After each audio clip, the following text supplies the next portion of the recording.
नमस्कार दोस्तों, स्वागत है आप सभी का राजस्थान अड्डा 24/7 पर। और सबसे पहले तो टीचर्स डे की आपको ढेर सारी शुभकामनाएं। और आज हम लोग बात करने वाले हैं ईएमआरएस हॉस्टल वार्डन के लिए जो गुरुकुल 3.0 बैच है उसमें आपको क्या क्या मिलेगा। लेकिन उससे पहले हम जानेंगे सिलेक्शन का जो रोड मैप है उसके बारे में हम बात करेंगे। जैसा कि गाइज आपको पता है कि इस वैकेंसी के लिए आपको 120 नंबर का रिटन एग्जाम देना पड़ेगा। तो इस रिटर्न एग्जाम को क्लियर करने के लिए हम क्या स्ट्रेटेजी बनाते हैं, मेन पॉइंट है वो मैं आपको बता रहा हूं। फिर उसके बाद में उसी के अकॉर्डिंग हम उसके ऊपर कैसे काम करेंगे उसके ऊपर चर्चा करेंगे। सबसे पहली चीज तो ये है कि हमें यहां पर बेसिक सिलेबस है वो कंप्लीट करना है। बेसिक जितना भी सिलेबस है वो क्या करना है, कंप्लीट करना है। जैसे ही बेसिक सिलेबस कंप्लीट हो जाएगा तो ये मान के चलिए कि हमारे पास में 120 क्वेश्चन को अटेम्प्ट करने की अपॉर्चुनिटी रहेगी। यानी कि हम जान पाएंगे कि ये क्वेश्चन कहां से है, किस टॉपिक से पूछा गया है और इसका आंसर क्या हो सकता है। कई बार आप एलिमिनेशन मेथड है उसका यूज करते हैं, तो उसमें बेसिक सिलेबस है उसका कंप्लीट होना जरूरी है। सबसे पहली चीज तो ये बेसिक सिलेबस को कंप्लीट करने के लिए हमें क्या करना पड़ेगा। बेसिक सिलेबस को कंप्लीट करने के लिए डेली लाइव क्लासेज आपको लेनी पड़ेगी। लाइव क्लासेस से क्या होगा, वो भी टॉपिक वाइज लेनी पड़ेगी। टॉपिक वाइज अगर आप लाइव क्लासेस लेते हैं तो एक एक टॉपिक आपका क्लियर होता जाएगा। और साथ ही है जो लाइव क्लासेस के बाद में क्या क्या चीजें होती है, मान लो कि कोई आपके टॉपिक में प्रॉब्लम आ रही है, आपके क्या आ रही है टॉपिक में, टॉपिक प्रॉब्लम है कोई भी, या मान लीजिए कि कोई डाउट है, आपके किसी भी प्रकार का डाउट है, तो डाउट को क्लियर करने के लिए आपको एक एक्सपर्ट की आवश्यकता होती है जो आपके वो जितनी भी प्रॉब्लम्स है उनको क्या कर दे, रिजोल्व कर दे। फिर उसके बाद में लाइव क्लासेस के बाद में हमें क्या करनी है, प्रैक्टिस के ऊपर ज्यादा जोर देना है। प्रैक्टिस के ऊपर, प्रैक्टिस जितनी ज्यादा करोगे आप उतना ही जो गलतियां आप एग्जाम में करते हैं उनसे दूर होते जाओगे और कॉन्फिडेंस है वो आपका क्या होता जाएगा, बिल्ड होता जाएगा। प्रैक्टिस करने के बाद में जब हमारा बेसिक सिलेबस हो गया और हमारे टॉपिक प्रॉब्लम दूर हो गई, हमारे डाउट्स क्लियर हो गए, प्रैक्टिस हो गई, फिर उसके बाद में मेन जो आता है वो आता है आपके रिवीजन।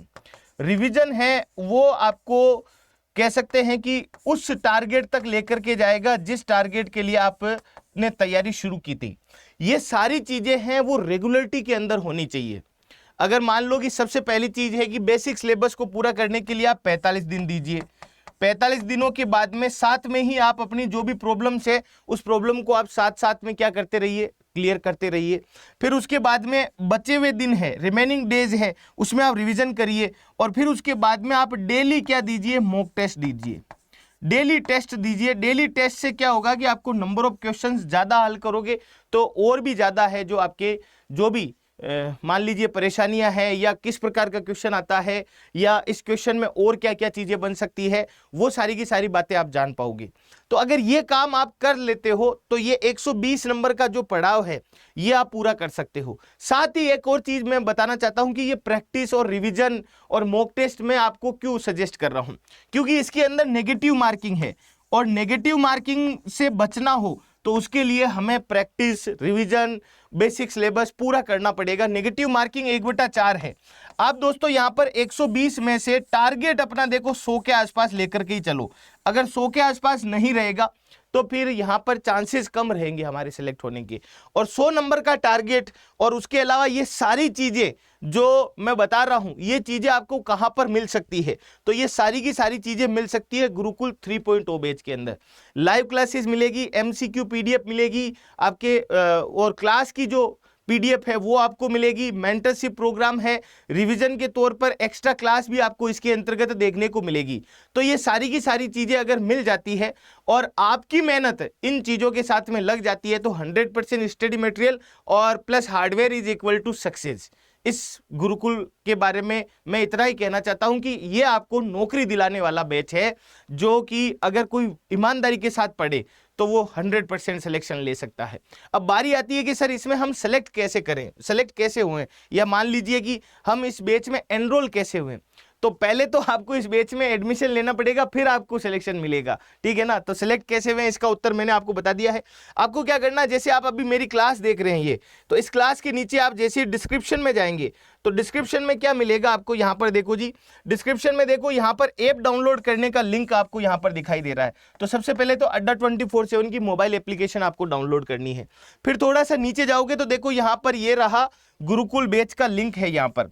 तो इस लिंक पे जैसे आप क्लिक करोगे, लिंक पे क्लिक करते ही आप रीडायरेक्ट हो जाओगे गुरुकुल 3.0 बैच पे। इस पर पहले वो ग्रुप 15 वाला कूपन कोड हटाना है। मैक्सिमम कूपन कोड जो आपको डिस्काउंट देगा वो है Y400R।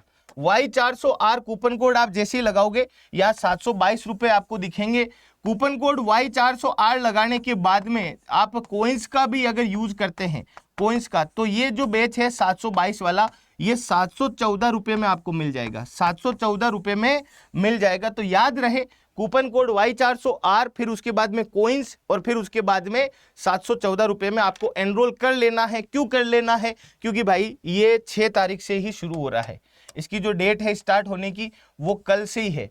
तो एक बार पुनः आप सभी को शिक्षक दिवस की ढेर सारी शुभकामनाएं।